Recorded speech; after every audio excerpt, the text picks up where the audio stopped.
Transgenders അനുഭവിക്കുന്നത് ക്രൂരമായ cyber ആക്രമണമെന്ന് നടി റിയ ആയിഷ. ഇത് പുതിയതാണല്ലോ.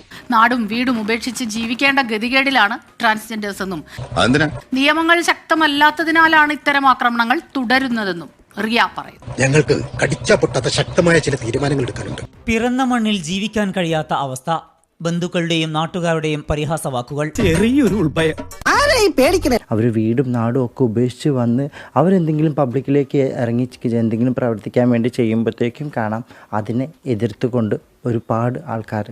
ഞങ്ങൾ തമ്മിൽ കണ്ടുമുട്ടിയ വലിയ പ്രശ്ന, പക്ഷെ ഒരു കാര്യത്തിൽ മാത്രം നല്ല ചേർച്ചയാ, ശത്രുതയില്. ആത്മധൈര്യം കൊണ്ടാണ് ക്രൂരമായ ആക്രമണങ്ങളെ നേരിടുന്നത്. സന്തോഷായി. എന്നെ സംബന്ധിച്ച് ഞാൻ ഒരുപാട് ഇപ്പോൾ സിനിമകളിലാണെങ്കിലും സീരിയലുകളിലാണെങ്കിലും ഞാൻ എൻ്റെ കാൽച്ചുവട് ഉറപ്പിച്ച ഒന്ന് നിലവിളിച്ചാൽ മതി, അവനെ വരട്ടണ കാര്യം ഞാൻ ഏറ്റു.